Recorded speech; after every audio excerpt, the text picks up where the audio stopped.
bearing in mind the other part, holy and pleasing to God. Complete surrender to God in purity, in holiness. This is the worshipper whom God recognizes. This is the worshipper whom God sees. A person that has given their lives completely and surrendered everything that they are to God. So now, the idea of worship, the idea of sacrifices, for a person to do that, even in the Old Testament form, when we look at the word sacrifice, the word sacrifice is not really, when you look at the Old Testament usage of sacrifice and in our times, they are quite different. In the Hebrew word for sacrifice, the idea that is being brought about is the idea of, the meaning that is being brought about is the idea of drawing near. When a person sacrifices to someone, when a person sacrifices to God, they are trying to bring out the idea of trying to draw near to God. So we're seeing that throughout the sacrifices in the Old Testament, the worshipper here is trying to draw near to God through each and every sacrifice. There is a need in that person to encounter God. There is a need in that person to experience God. And from that desire, the person expresses that through the sacrifices. There is a desire to come to know God, to come to experience Him. There's an affection that is there. Now, the other idea that we can bring about of a worshiper, a person that has given their lives to God, giving their lives to God not out of duty or out of fear of the fires of hell, but this person gives their lives to God willingly because of a desire to experience God. Why do I say willingly? Because of a desire to experience God. It's because when you look at the 5 forms of sacrifice, the first one and the second one, the sin offering and the trespass offering. The sin offering was given because one is a sinner. You're a sinner not because you have sinned, no, but by definition of the nature, one is a sinner. He offers that. Then for the trespass offering, for the offense committed, one offers that. So these 2 were compulsory, but the other 3 were not compulsory. The other 3 were left to the people to give as they will. So there is an aspect of willingness that's supposed to be there. Now, if willingness is there, it means that there's a true desire from the inside. Not the motivation is not fear, but the motivation is love. The motivation is a desire to come to experience and encounter this God.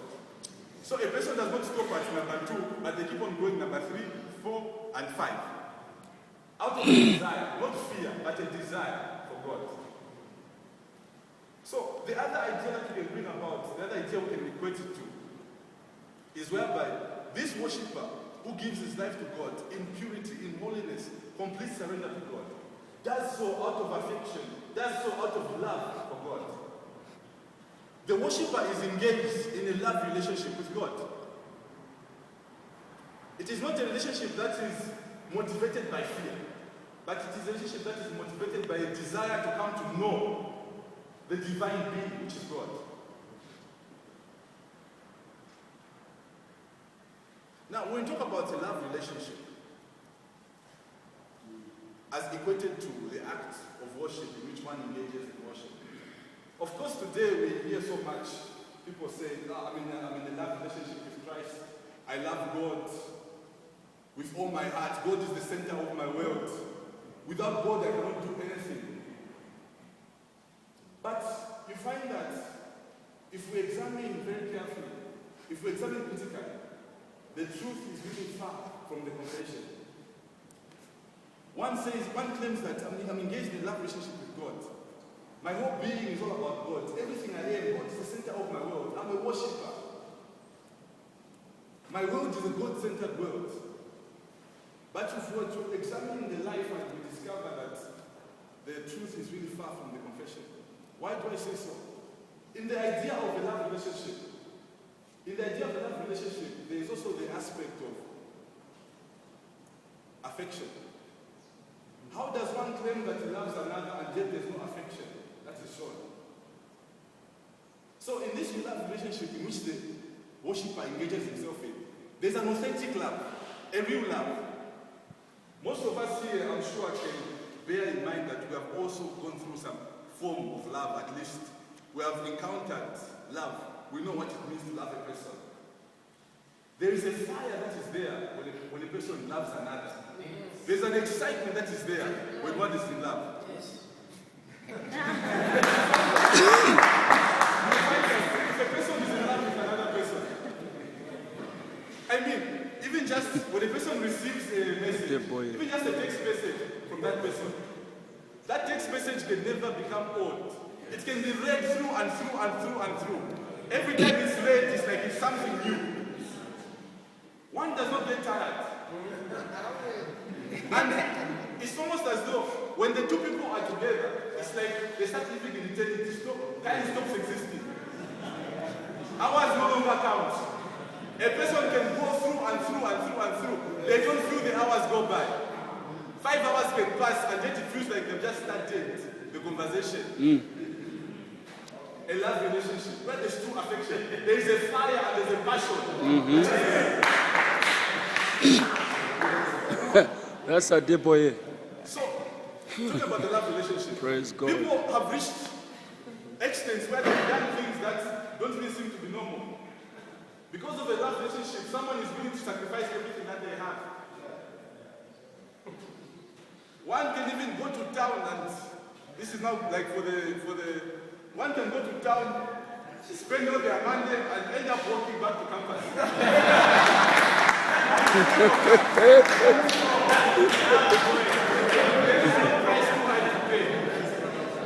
The idea that there's a price too high to pay stops existing. There's no more price too high to pay. One is willing to literally give up everything that they have just to have an experience with this person.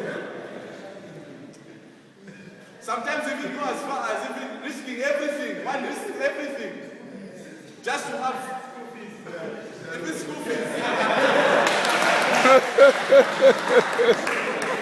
One risks losing everything. Why? Because of the love aspect. When one is engaged in this love relationship, it is authentic and it is real. It is not something superficial. It's not something which is just in the head. It's not something which is mental. It's something which is in the heart. And it's something which is real. One has a passion. There's a fire that is there. Just the sight of the other person can change your whole day. No matter what you are going through. Just the voice of the other person, or even the touch. Can change your day. A love relationship where there's affection, there's a true desire, and there's a true passion. Now, when we come to the idea now, when we come to God as worshippers, one that has laid down his life on the basis of him doing it willingly, not being forced or motivated by fear, but out of affection and the desire to get to know God. This is a person that desires to be in a relationship with God and come to know God. Now it's like when we come to God, all that doesn't apply. We discover that we are so much superficial in this relationship and this walk with God. A person who says that, no, I love God. God is the center of my world. But there's no affection. A person says that I love God. I'm a worshiper. This life that I live is a God-centered world. And yet just reading a chapter in the Bible causes one to begin to yawn. And yet, when it comes to that text, which is even smaller than this chapter, one can read it through and through and through and through and through. One can spend late nights even up to 02 talking to somebody. And yet one cannot spend 5 minutes in the presence of God. The act of being found in the presence of God for 5 minutes is boring according to that person by virtue of the lifestyle. That's what the lifestyle speaks. So we discover that one claims that I'm in a love relationship with God. I'm a worshiper of God. I've laid down my life for God. Everything that I am is God. God is the center of my world. But when we go deep and begin to examine, are these confessions true? If we observe the life, is it true? Is God truly the center of the world? And yet we discover that this, of course, is quite far from the truth. And we see that what we have actually engaged ourselves in, we have ended up finding ourselves in what I can even call spiritual doubter. Why do I call it spiritual doubter? Instead of giving our affection to God, that affection which we're supposed to give to God, we have given it to other things. The affection that we're supposed to give God, the place that we're supposed to give God, the attention we're supposed to give God, we have given it to other things. Thereby making us idolaters.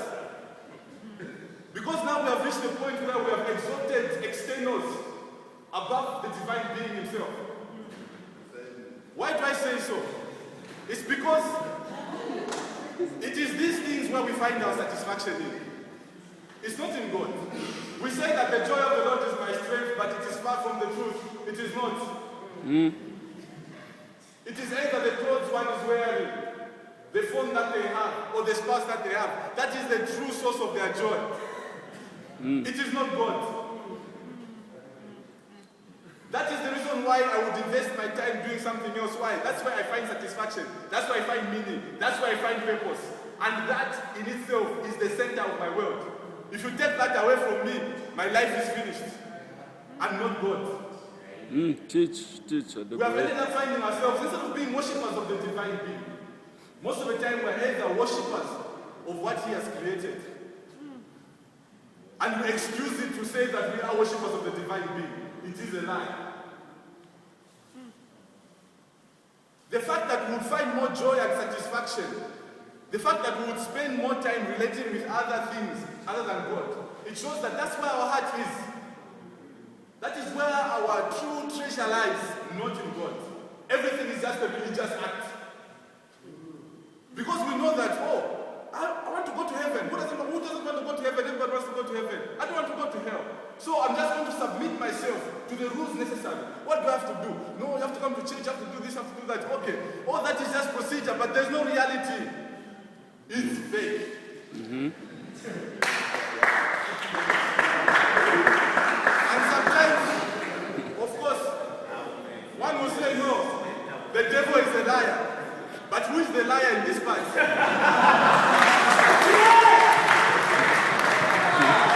We deceive ourselves. We deceive ourselves. Oh, shit. And the same devil we call a liar just mocks us. He laughs at us. So who are you calling a liar? It is you that is the liar. A person claims that my heart is for God. The whole center of my world is God. Everything I am is just God, is God in me, God outside. But the reality of the matter is that God is absent. Now, of course, this is revealed in two phases. We should not only stop at one point in the relation with God, but the idea of a worshipper goes beyond that. I think about the account where one of the teachers of the law approaches Jesus and asks him, which is the greatest commandment? Jesus replies, love the Lord your God with all your heart, soul, mind, and strength. This is the first and greatest. Love the neighbor as you love yourself. So the idea of a worshipper, it goes beyond just one relating with God, but also in the way that one relates with others around them. If a person claims that I've given my life to God, and I love God, God is the center of my world, I'm just devoted and everything I am is God, it means that if truly the worshipper has given themselves to God, they should not have any time finding it hard to love the person they see. But how is it that it's confusing how that this worshipper is saying that I've given myself to God, and the whole center of my world is God, and I love God, whom I have never seen, and yet I love him with all my being, and yet I hate the person that I see with my eyes. That is illogical. That doesn't make sense.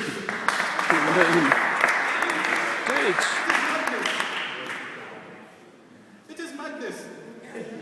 I want to love God, and I'm willing to give everything I am. I've never seen him, and yet I hate this person that I see.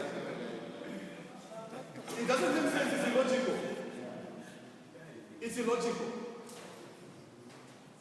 reason why I cannot love this person that I've seen is because the first part is missing. The attitude of worship is absent. Because if truly I had given my life completely to God, if truly I had submitted myself completely to God, and if truly I'm in a love relationship with God, I should find no trouble relating to this person. No trouble at all. I should not find any trouble forgiving this person. Sometimes it's crazy what we do. It doesn't make sense. I'm relating to this neighbor of mine. I'll never talk to you because of what you've done. Blah, blah, blah, blah. Minutes later, oh Lord, you are holy. Lord, I thank you. It doesn't make sense. It doesn't make sense at all. Where we get to the point where we injure people, do all sorts of kinds of things to people. We don't care. Trample on them in any form. Then afterwards, here we are. Oh, holy, you are holy. Plumashanda, plumashanda. I mean, it doesn't make sense. It doesn't make sense at all. So we find that instead of the true attitude of worship existing, where one has given themselves completely to God, and their whole being, the center of their world is God.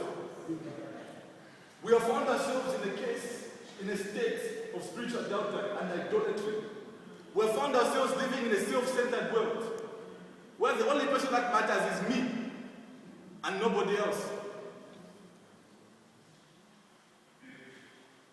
I remember some time back, some weeks ago, I'd gone out with some friends who had after 10, and we were enjoying ourselves, having a good time.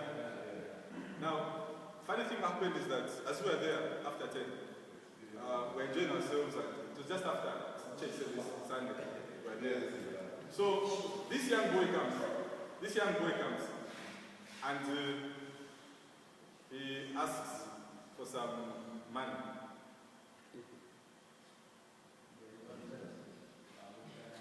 He asked for some money. While we were busy enjoying ourselves from church, he asked for some money. And that's how he was pushed away. Then it began to ring in my mind. No, something is not right here. Something is not right here. Here we are from church, so-called Christians, with suits, and having this powerful packed meal. And yet this small boy comes and is chased away, and we continue in our so-called holy attitude. And we even start talking about the way, everything, and love, and everything. And yet we have chased this small boy away. I begin to realize that even the food that the money that we have spent here, I mean, even whatever we spent there, it was, we were in a position where we were able to sacrifice something for this boy. And the boy walked away. And we walked away as well in our religious attitude and thought that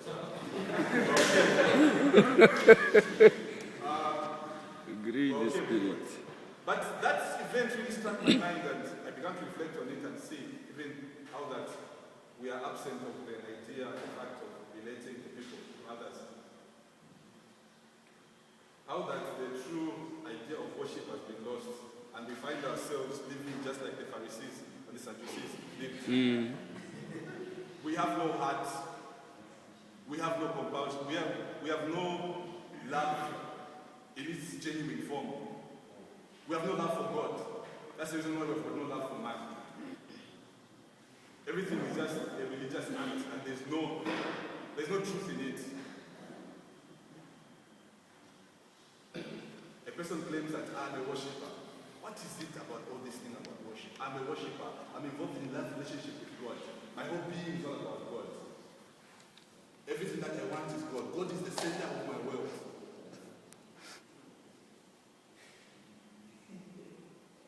So we see here, now the Apostle Paul is saying, therefore, urge you, brothers, in view of God's mercy, to offer your bodies as living sacrifices, holy and pleasing to God. This is your spiritual act of worship. This is your true act of worship. A life completely given to God in purity and in holiness. When that is done, one will be able to relate to others in a love relationship as well. But the sign that this relationship with man is absent is because the relationship with God is absent. No matter how much we try to deceive ourselves. So this worshipper is engaged in God in a disinterested form. He gives himself completely to God in an unconditional manner. There's no condition. He doesn't approach God and give him condition, no. The worshipper is there because he just wants God. God is the end in himself in the relationship. As far as the gospel is concerned, the gift of the gospel is Christ himself. Not what Christ comes with, but Christ himself.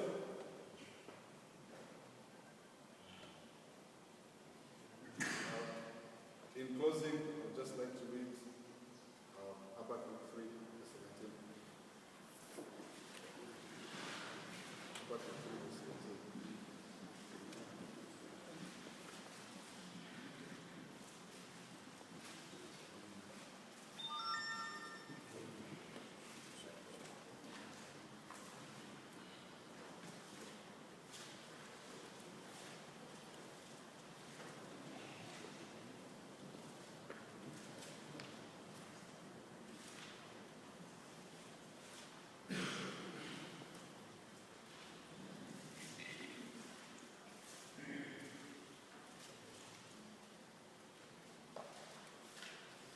Habakkuk 3, verse 17.